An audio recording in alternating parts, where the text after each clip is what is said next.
Hi friends, నేను మీ హరి. మీరు చూస్తున్నది Hari student corner YouTube channel. ఇప్పుడు ఏపీ టెట్కి సంబంధించినటువంటి మ్యాథ్స్ గ్రాండ్ టెస్ట్ 6వది నిర్వహించడం జరుగుతుందండి. ఇది నాన్ మ్యాథ్స్ వారికి కూడా బాగా అర్థమయ్యే వీడియో. ప్రతి బిట్ కూడా ఎక్స్ప్లెనేషన్ ఉంటుందండి. ఇప్పటివరకు నేను టెట్కి సంబంధించినటువంటి 76 వీడియోలు చేయడం జరిగింది. ఇదంతా ఈ అన్ని వీడియోలు కూడా ఒక లింక్ రూపంలో తయారు చేసి ఈ యొక్క వీడియో కామెంట్ బాక్స్లో మొదటి లింక్గా ఉంటుందండి. కామెంట్ బాక్స్లో ఉంటుంది. దాన్ని క్లిక్ చేసినట్టునే మీకు 76 వీడియోలు కూడా డిస్ప్లే అవుతాయి. ఇందులో సైకాలజీకి సంబంధించినటువంటి అప్లికేషన్ బిట్స్ 22 గ్రాండ్ టెస్ట్లు ఉన్నాయి. అదేవిధంగా మ్యాథ్స్ ఇది 6వది. అదేవిధంగా సైన్స్ గ్రాండ్ టెస్ట్లు ఉన్నాయి. అదేవిధంగా తెలుగు కవి పరిచయాలు, అదేవిధంగా తెలుగు ఛందస్సు, ఇలా 76 వీడియోలు ఉన్నాయి. వీటన్నిటిని చూడండి, మంచి మార్కులు సాధించండి. ఇంకా టాపిక్లకు వెళ్దాం. మొదటి బిట్ అండి. మొదటి బిట్ చూసుకున్నట్లయితే ₹5 మరియు 0.50 పైసే గల నిష్పత్తి ఎంత? ఇక్కడ దీన్ని చూసినట్లయితే మనకి ఇక్కడ ₹5 ఉంది, 50 పైసలు ఉంది. ఈ రెండింటిని కూడా పైసల్లో మార్చాలండి. ఇక్కడ ₹5 అనేవి 500 పైసలు. అదేవిధంగా ఇక్కడ 50 పైసలు 50 పైసలు. ఈ రెండిట్లో కూడా మారిస్తే 5 table 5 50 1s are 50 10s are. So answer మనకు అర్థమవుతుంది 10:1, అంటే ఆప్షన్ 3 10:1 అని చెప్పుకోవచ్చండి. రెండింటిని కూడా ఒకే నిష్పత్తిలోకి మార్చుకోగలగాలండి. నెక్స్ట్ బిట్ చూద్దాము. 6/13ను -7/16 యొక్క వృత్యంతే గుణించగా ఆప్షన్ 1 21/104, ఆప్షన్ 2 -21/104, ఆప్షన్ 3 96/91, ఆప్షన్ 4 -96/91. ఇక్కడ లెక్కను బాగా అబ్జర్వ్ చేయాలండి. -7/16 యొక్క వృత్యము అంటే ఏమి లేదండి, బై చేయాలి, భిన్నాన్ని తారుమారు చేయాలి, అంతేగాని ప్లస్ను మైనస్ను ప్లస్ను చేయక్కర్లేదు. బాగా గమనించండి. -7/16ని భిన్నాన్ని తారుమారు చేయాలి అంతే, కానీ మైనస్ అలాగే వచ్చేస్తుంది. ఇక్కడ మనకు అర్థమైంది -7/16 యొక్క వృత్యము ఇదే అని అర్థమైందండి. నెక్స్ట్ చూద్దాము. సో -16/7ని ఈ నెంబర్తో ఏం చేయాలండి, గుణించాలి, అంటే 6/13 గుణిద్దామండి. కూడా -96/91 ఇదే ఆన్సర్ వస్తుందండి. ఈ ఆన్సర్ ఆప్షన్ 4 అండి. ఆప్షన్ 4 -96/91 అండి. నెక్స్ట్ బిట్ చూద్దామండి. √17.64 = 4.2 అయిన 0.001764 యొక్క వాల్యూ ఎంత? ఇక్కడ చూడండి. ఇక్కడ మనం బాగా అబ్జర్వ్ చేసుకున్నట్లయితే నాలుగు నెంబర్స్కి మధ్యలో 2 నెంబర్స్కి ఒక డిజిట్ చొప్పున ఇక్కడ వస్తుంది ఆన్సర్లోని. అదేవిధంగా ఒక 2 డిజిట్స్ యాడ్ అయ్యాయి కాబట్టి 0.0 ఆన్సర్ అయితే 0.042 అని మనం ఈజీగా చెప్పుకోగలమండి. నెక్స్ట్ బిట్ చూద్దామండి. 4/2x = 256 అయినా x యొక్క వాల్యూ ఎంత? ఇక్కడ మనం ఈ 256ని 4 టేబుల్లో కన్వర్ట్ చేసుకోవాలండి. 4 6s are 24, 4 4s are 4 16s are 4 4s are అంటే ఏమైందండి, 4/2x = 4/4 అంటే భూములు సమానమైన ఘాతాలని ఈక్వల్ చేసుకోవాలి. So 2x = 4, 2 1s are 2 2s are. So x value 2 వస్తుందండి. మరి నెక్స్ట్ బిట్ చూద్దామండి. ₹62,500 1.5 సంవత్సరానికి ₹8 చక్రవడ్డీ చొప్పున 6 నెలలకు ఒకసారి వడ్డీ లెక్కించే పద్ధతులు అయ్యే వడ్డీ ఎంత? Option 1 7,804, option 2 7,500, option 3 16,232, option 4 5,000. ఇక్కడ చూడండి, 6 అనేది అర్ధ సంవత్సరాన్ని కట్టాలి కాబట్టి R వాల్యూ ఈజ్ 4% వస్తుందండి. ఇక్కడ మనకు అర్థమవుతుంది. ఇక్కడ పీ వాల్యూ ఇదండి, పీ వాల్యూ ప్రిన్సిపల్. అదేవిధంగా ఇక్కడ ఆర్ అంటే 8% వేయకూడదండి, 6 నెలలకు కాబట్టి ఆర్ అన్నది 4% వేసుకోవాలి. అదేవిధంగా టైం అన్నది 1.5 అంటే 3/2 వస్తుందండి. లేదా ఇప్పుడు చక్రవడ్డీకి ఫార్ములా వేసుకొని, చక్రవడ్డీ ఫార్ములా తెలుసు కదండి, A = P × 1 + R/100 n అంటే టైం అండి. అదేవిధంగా ఆర్ అంటే 4% అండి. ఇది 8% వేస్తే తప్పండి. ఎందు గురించి అంటే 6 నెలలకు ఒకసారి అన్నాడు కాబట్టి మనం 4% వేయాలండి. అదేవిధంగా పి అంటే 62,500 అండి. సో దీనిలో ప్రతిక్షేపించి మనం వాల్యూని అయితే మనం రప్పించగలమండి. దీని వాల్యూ అయితే మాత్రం 7,804. ఆప్షన్ 1 7,804 అండి. నెక్స్ట్ చూద్దామండి. నెక్స్ట్ బిట్టు, క్రింది 4 అంకెల సంఖ్యల్లో కాప్రికర్ స్థిరాంకం అని దీనిని అంటారు. Option 4 7,641, option 2 7,146, option 3 6,741, option 4 6,174. ఇది చాలా చాలా ఇంపార్టెంట్ బిట్ అండి. మరి బాగా చూసుకున్నట్లయితే 6174 అనేది కాప్రికర్ స్థిరాంకం అంటారండి.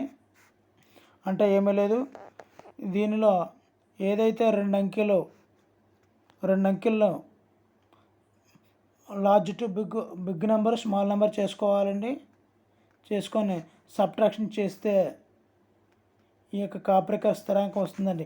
ఏ నెంబర్లు తీసుకోండి, 4 అంకెలు పెద్దది 4 అంకెలు చిన్నది చేయండి, రెండాట్లు సబ్ట్రాక్షన్ చేస్తే ఇదే వస్తుందండి ప్రతిదానికి కూడా. సో దీన్నే కాప్రికర్ స్థిరాంకం అంటారు. చాలా చాలా ఇంపార్టెంట్ బిట్ అండి ఇది. నెక్స్ట్ చూడండి, నెక్స్ట్ బిట్ చూద్దాం. ఒక పనిని 30 మంది మనుషులు 17 రోజుల్లో పూర్తి చేయగలరు. అదే పనిని 10 రోజుల్లో పూర్తి చేయటకు కావాల్సిన అదనపు మనుషుల సంఖ్య ఎంత? ఇది చాలా చాలా ఇంపార్టెంట్ అండి. మరి చూసుకున్నట్లయితే ఇక్కడ చూద్దాము, 30 మంది మనుషులు 17 రోజుల్లో చేస్తారండి. అదే 10 రోజుల్లో చేయాలంటే రోజుల సంఖ్య తగ్గినప్పుడు మనుషుల సంఖ్య ఏమవ్వాలండి? పెరగాలి కదా. సో పెరుగుతుంది కాబట్టి ఇంట్లో ఎక్కువ బై తక్కువ పెరుగుతుంది కాబట్టి ఎక్కువ బై తక్కువ ఇంటూ మిగిలిపోయినటువంటి 30 ఈ సంఖ్య అండి. అదే తగ్గుతుంది అంటే తక్కువ బై ఎక్కువ వేసుకోవాలి. కానీ ఈ సమ్మలో మాత్రం పెరుగుతుంది కాబట్టి ఇక్కడ మనుషుల సంఖ్య పెరుగుతుంది కాబట్టి ఎక్కువ, దీనిలో ఎక్కువ బై తక్కువ ఇంటూ మిగిలిపోయిన సంఖ్య వేసుకొని మనం ఆన్సర్ చేసినట్లయితే ఆన్సర్ అయితే వస్తుందండి. ఆన్సర్ అయితే టోటల్ 51 మంది వస్తుంది. ఆల్రెడీ ఎక్కువైపోయిన వాళ్ళ సంఖ్య ఆల్రెడీ 30 మంది పనిచేస్తున్నారు కాబట్టి కావాల్సిన వాళ్ళ సంఖ్య 21 మంది అవుతారండి. నెక్స్ట్ బిట్ చూద్దామండి. తుషార్ 1 డజన్ నిమ్మకాయలను 60 రూపాయలకు కొని, అంటే 12 నిమ్మకాయలు 60 రూపాయలు కొన్నాడండి. 10 నిమ్మకాయలు 40 చొప్పున అమ్మిన అతనికి లాభం వస్తుందా నష్టం వస్తుందా శాతాలు చెప్పమన్నాడు. ఇక్కడ మనం చూసినట్లయితే నిమ్మకాయకి ఎంత పడుతుంది అన్నది అబ్జర్వ్ చేసుకోవచ్చు. 12 నిమ్మకాయలు 60 రూపాయలు, అంటే ఒక నిమ్మకాయ 5 రూపాయలు పడుతుందండి. 10 నిమ్మకాయలు 40 రూపాయలు చొప్పున అమ్మాడు, అంటే 4 రూపాయలకి అమ్మాడు. ఒక నిమ్మకాయ 4 రూపాయలకి అమ్ముతున్నాడు. బాగా అబ్జర్వ్ చేసుకున్నట్లయితే సో నష్టం వస్తుందండి. మరి నష్టానికి సూత్రము నష్టమాబాయ్. మరి నష్టం తెలుస్తుంది కదండి క్లియర్గా మనకి నష్టం ఎంత వస్తుంది అనేది. సో ఇప్పుడు నష్ట శాతం కనుక్కోవాలి. నష్ట శాతం = నష్టమాబాయ్ కొన్న వెల ఇంటూ 100 చేసినట్లయితే మనకి ఆన్సర్ అయితే వస్తుందండి. ఇక్కడ మరలా చెప్తున్నాను, నష్ట శాతం = నష్టమాబాయ్ కొన్న వెల ఇంటూ 100 అని వేస్తే ఆన్సర్ వస్తుందండి. ఇక్కడ 12 నిమ్మకాయలు 60 రూపాయలు, అంటే ఒక నిమ్మకాయ 5 రూపాయలు కొన్నాడు, ఒక నిమ్మకాయ 4 రూపాయలకి అమ్ముతున్నాడు, అంటే నష్టమే వస్తుంది. సో నష్టం ఎంత వచ్చింది? దరిదాపుగా 10 రూపాయలు. అంటే ఇక్కడ 10 నిమ్మకాయలు 50 రూపాయలకు కొన్నాడు, 10 నిమ్మకాయలు 40 రూపాయలకి అమ్మాడు, అంటే 10 రూపాయలు నష్టానికి అమ్మాడు. అంటే నష్ట శాతం = నష్టమాబాయ్ కొన్న వెల ఇంటూ 100 అని చేసుకుంటే మనకు ఆన్సర్ అయితే ఆప్షన్ 2 20% అనేది వస్తుందండి. నెక్స్ట్ బిట్ చూద్దామండి. 5 × 10,000 + 0 × 1000 + 8 × 100 ప్లస్ 0 × 10 ప్లస్ 7 × 1. ఇది చూసినట్లయితే ఇది ఒక విస్తరణ రూపంలో ఉంది. ఇది 50,000 థౌజండ్స్ లేవు, హండ్రెడ్స్లో 8 ఉండాలి. అదేవిధంగా టెన్స్ లేవు, జీరోస్లో 1స్లో 7 ఉండాలి, హండ్రెడ్స్లో 8 ఉండాలి, 10,000లో 5 ఉండాలి. అలాంటి సమయం ఏంటంటే ఆప్షన్ 2లో ఉంది. ఇదేనండి ఆన్సర్ 50,807 అండి. మరి నెక్స్ట్ బిట్ చూద్దామండి. ఇక్కడ 7 అంకెల సంఖ్య ఇవ్వడం జరిగింది. 7254-98 అనే 7 అంకెల సంఖ్యలో 28చే నిశ్శేషంగా భావింపబడిన డాష్ ఉన్న స్థానంలో ఉంచవలసిన అంకె ఎంత? Option 1 0, option 2 1, option 3 2, option 4 6. మరి ఇది బాగా అబ్జర్వ్ చేసుకోవాలండి. మనం చేసుకున్నట్లయితే 11 ఎకాన్ని బాగా అబ్జర్వ్ చేసుకోవాలి. సరి సంఖ్యల్లో ఉన్నటువంటి నెంబర్లో ఇప్పుడు చూడండి 9, ఇక్కడ 9, 4, 2 మొత్తాన్ని కలిపితే 13, 15 అవుతుందండి. మైనస్ ఇప్పుడు మీదనున్న సంఖ్యలు చూద్దామండి. 8 డాష్ 5 అంటే 13, 13 + 7 20 అంటే ఎంత? 5 వచ్చిందండి. అంటే కరెక్ట్ 11 రావాలి కాబట్టి దీనికి 6 వేసుకుంటే ఆన్సర్ అయితే 11 వచ్చేస్తుందండి. ఏదైతే వేయాలో ఆ నెంబర్ మనం ఆప్షన్లో చూజ్ చేసుకోవాలండి. ఆప్షన్ 4, 6 అండి. మరలా చెప్తున్నాను, సరి సంఖ్యల స్థానాలను కలపాలి. 9, 4, 13, 13 + 2 15 అండి. అదేవిధంగా బేస్ సంఖ్యలో ఉన్న స్థానాలు కలపాలి. 8 డాష్ డాష్ అంటే కలపడం లేదు కదండి. 8 + 5 13, 13 + 7 అంటే 20. సబ్ట్రాక్ట్ చేస్తే 5 వస్తుందండి. ప్లస్ మైనస్ అన్న తర్వాత విషయం అండి. సో ఇక్కడ 11 టేబుల్లో పోతుందంటే 11 వచ్చి ఖచ్చితంగా వచ్చి తీరాలండి. ఎంతైతే కలపాలో ఆ సంఖ్యనే కలపాల్సి ఉంటుందండి. కాబట్టి ఆన్సర్ 4, 6 అవుతుందండి. నెక్స్ట్ చూద్దామండి. నెక్స్ట్ బిట్ చూద్దాము. 101ది. ఏవైనా 3 సరేఖీయాలు కానీ 5 బిందువుల గుండా గీయగలిగే రేఖల సంఖ్య ఎంత? ఇక్కడ 5 ఫ్యాక్టోరియల్ అంటామండి. 3 సరేఖీయాలు కానీ 5 బిందువుల గుండా అంటే 5 ఫ్యాక్టోరియల్ ఫార్ములా మనం ఈ విధంగా చూసుకున్నట్లయితే 5 × 4 1 × 2 ఈ విధంగా చేసుకున్నట్లయితే 5 బిందువులు అన్నాడు కాబట్టి 5 అండి. సో ఈ విధంగా చేసుకున్నట్లయితే మనకి ఆన్సర్ అయితే వస్తుందండి. 20/2 సో 10 10 రేఖీయ బిందువుల్లో 10 రేఖల్ని మనం గీయగలమండి. నెక్స్ట్ బిట్ చూద్దామండి. 102. 45 degrees 45 degrees 90 degrees అనే మూలమట్టముకు ఉండే రేఖీయ సౌష్ఠవ రేఖల సంఖ్య ఎంత? మరి చూసినట్లయితే ఇది సమలంబ త్రిభుజం అవుతుందండి. సమలంబ త్రిభుజంలో ఒకే ఒక సౌష్ఠవాన్ని మనం గీయవచ్చు. ఎప్పుడైతే లంబకోణంతో కలిగింది ఉంటే ఒకే ఒక సౌష్ఠవ రేఖని గీయగలమండి. నెక్స్ట్ బిట్ చూద్దామండి. 18 సెంటీమీటర్లు మరియు 14 సెంటీమీటర్లు 2 భుజాలుగా కలిగిన త్రిభుజానికి క్రింది కొలతలో 3వ భాగంగా ఉండగలిగేది ఎంత? బాగా ఇది చాలా చాలా ఇంపార్టెంట్ బిట్ అండి. 2 భుజాలు కలిపితే మూడో దానికన్నా తక్కువ ఉండాలండి. చూడండి ఇక్కడ 18 + 14 32 ఉండకూడదు. నెక్స్ట్ చూద్దామండి. ఈ రెండిట్లో సబ్ట్రాక్ట్ చేస్తే మూడో కోణం కన్నా తక్కువ ఉండకూడదండి. ఇది మూడో కోణం తక్కువ వస్తుంది, సమానం ఉండకూడదు. కాబట్టి ఆప్షన్ 4, ఆప్షన్ 3, 5 అవుతుందండి. మరలా చెప్తున్నాను, ఈ రెండిటిని కలిపితే మూడో కోణానికి సమానం అవ్వకూడదు, ఇంకా తక్కువ ఉండాలి. ఇది 1వ రూల్ అండి. నెక్స్ట్ 2వ చూద్దాం. ఈ రెండిటిని సబ్ట్రాక్ట్ చేస్తే వచ్చే మూడో కోణం ఆన్సర్ కన్నా తక్కువ ఉండకూడదు, ఎక్కువ ఉండాలండి. సబ్ట్రాక్ట్ చేసిన దానికన్నా ఎక్కువ ఉండాలి. సో సమానం కూడా ఉండకూడదు. కాబట్టి ఆన్సర్ 3, 5 అవుతుందండి. నెక్స్ట్ బిట్ చూద్దామండి. 4r యూనిట్లు వ్యాసార్థంగా కలిగిన అర్ధవృత్త వైశాల్యం చదరపు యూనిట్లో చెప్పండి. మరి ఇక్కడ మనం తెలుసుకోవాల్సిందే అర్ధవృత్త వైశాల్యం. మరి వృత్త వైశాల్యం సూత్రం πr² అయినప్పుడు అర్ధవృత్త వైశాల్యం πr² / 2 అవుతుందండి. మరి ఆ πr² / 2లో ఆర్ వాల్యూ 4r వేసుకున్నట్లయితే 8πr² వస్తుందండి ఆన్సర్ అయితే మాత్రం. నెక్స్ట్ బిట్ చూద్దామండి. ఒక లంబకోణ త్రిభుజ వైశాల్యం 150 cm². లంబకోణం కలిగిన త్రిభుజ భుజాలలో ఒకటి ఇచ్చాడు, అయినా చుట్టుకొలత ఎంత? ఇక్కడ ఆల్రెడీ చూడండి, ఇక్కడ లంబకోణ త్రిభుజ వైశాల్యం ఇచ్చాడండి. లంబకోణ త్రిభుజ వైశాల్యం 150 cm² అండి.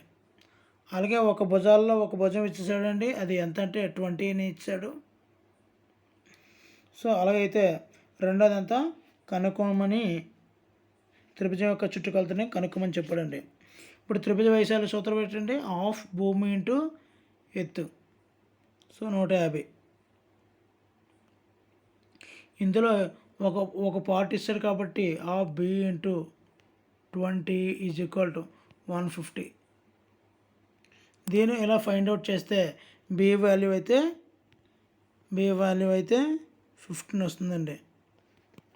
సో దీన్ని బట్టి మనకేం అర్థమైంది, ఒకటి 15 అని అర్థమైంది, ఒకటి 20 అని అర్థమైంది. చుట్టుకొలత వైశాల్యం త్రిభుజ వైశాల్యం 150 అని అర్థమైందండి. ఇప్పుడు చుట్టుకొలత కావాలి కాబట్టి ఇది ఆల్రెడీగా పై దగ్గర స్థికాన్ని బట్టి మనం చేసుకున్నట్లయితే 3వ కోణం వస్తుందండి. దీన్ని స్క్వేర్ చేసి దీనికి స్క్వేర్ చేసి కలిపి రూట్లో వేస్తే దీని యొక్క వాల్యూ మనకు వస్తుందండి. వస్తే దాని వాల్యూ ఫైనల్గా ఆన్సర్ అయితే 460 వస్తుందండి. మరి 106వ బిట్ చూద్దామండి. ఒక చతురస్ర కర్ణం D = 18 cm అయిన దాని భుజం ఎంత? మరి చతురస్ర కర్ణం ఇస్తే చూడండి, ఇక్కడ చతురస్ర కర్ణం ఇస్తే భుజాన్ని కనుక్కోవడం ఎలాగా అంటే చాలా ఈజీ అండి. √2a అన్నది భుజానికి సంబంధించిందండి. సో ఇక్కడ √2a = కర్ణం. √2a అంటే కర్ణం అండి. దాని వాల్యూ 18 ఇచ్చాడు కాబట్టి ఏ వాల్యూని ఇక్కడ √2 యొక్క వాల్యూ వేసుకొని ఇటే పంపించుకొని భాగాహారం చేస్తే అంటే 18/√2. సో ఇలా చేసుకున్నట్లయితే ఈ 18ని 9 × 2 అని వేసుకొని √2 చేసుకోవచ్చు. సో 9 × √2 అంటే 9 × √2 × √2/√2. ఈ √2 క్యాన్సిల్ అయిపోతే 9√2 వస్తుందండి ఆన్సర్. అంటే ఇక్కడ మనం తెలుసుకోవాల్సింది చతురస్ర కర్ణం ఫార్ములా తెలిస్తే సరిపోతుంది. √2a చతురస్ర కర్ణాల సూత్రం √2a. Next 107 n value n = 4 అయినా n⁴/4 + n/n⁴3/2 + n/n²/4 యొక్క వాల్యూ ఎంత?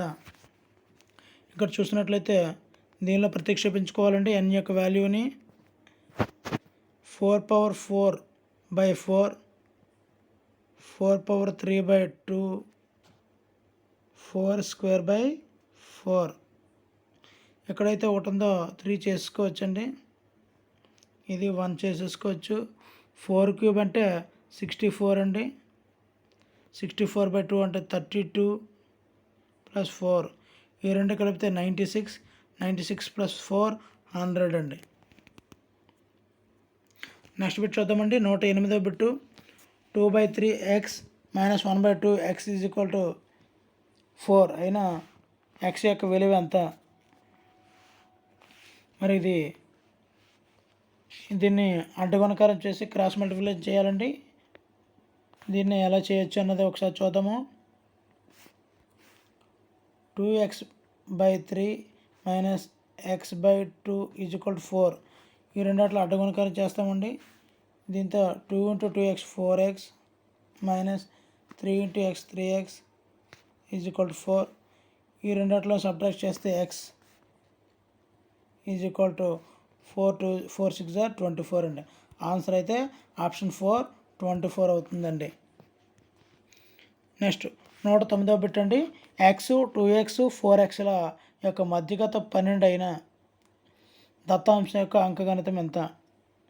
మరి అంకమద్యం కావాలంటే మనకి తెలియాల్సింది ఈజీగా రాసుల మొత్తం రాసుల సంఖ్య. ఇక్కడ చూసినట్లయితే మధ్యగత 12 అని ఇచ్చాడు. ఇక్కడ మధ్యగత 2x అండి. 2x is equal to 12, x is equal to 6 అవుతుంది కదండి. 2 1 జారు 2 6 జారు. సో ఇక్కడ వరుస క్రమం రాద్దాం. ఇప్పుడు x అంటే 6, 2x అంటే 12, 4x అంటే 24. వీటి యొక్క అంకమధ్యము, ఈ మూడింటికి అంకమధ్యం కనుక్కోవాలండి. అంకమధ్యం కనుక్కోవటప్పుడు రాసుల మొత్తం బై రాసుల సంఖ్య, ఈ మొత్తం చేసుకున్నట్లయితే 42 వస్తుంది. 42/3 రాసుల సంఖ్య 3 కదండి, మరి 3 వస్తుంది. రాసుల మొత్తం బై రాసుల సంఖ్య చేస్తున్నట్లయితే ఆన్సర్ అయితే 14, ఆప్షన్ 3 14 అవుతుందండి. నెక్స్ట్ 110వ బిట్ చూద్దామండి. విచలన పద్ధతిలో అంకమధ్యం కనుగొన్న సూత్రం x bar is equal to a plus sigma xi minus a/n లో ఏని తెలియజేసేది.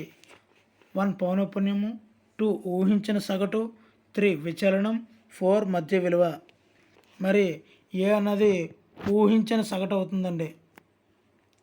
ఈ ఏ అనేది ఊహించిన సగటు అవుతుందండి. మరి ఎక్స్ అనేది ఏమవుతుందంటే అర్థమెటిక్ మీన్ అంకమధ్యం అవుతుందండి. ఈ ఎక్స్ అనేది అంకమధ్యం అవుతుంది.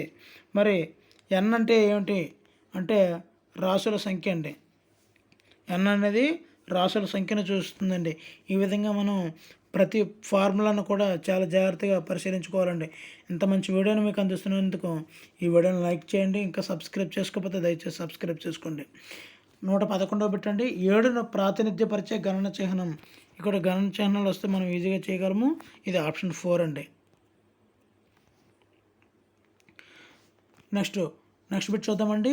127.1 డివైడెడ్ బై 1000 భాగారం చేస్తే ఏ విధంగా వస్తుంది అన్నది మనం చూసుకోవాల్సి ఉంటుంది. మరి చూసుకున్నట్లయితే ఇక్కడ చూడండి, భాగాహారం చేస్తుంటే ఇప్పుడు ఏ నెంబర్తో అయితే భాగాహారం చేస్తున్నామో ఎన్ని జీరోలు ఉన్నాయో చూసుకోవాలండి. అంటే 3 జీరోస్ ఉన్నాయి కాబట్టి భాగాహారం చేస్తే లెఫ్ట్ సైడ్కి పాయింట్ వెళ్తుందండి. అంటే దీని వాల్యూ 0.1271. అదే ఇదండి ఆన్సర్. అంటే ఆప్షన్ 1 అవుతుందండి. అదే కాకుండా ఇక్కడ 1000 బదులుగా 100 ఉందనుకోండి. ఫర్ సపోజ్ ఇక్కడ ఉన్నటువంటి ఈ నెంబర్ని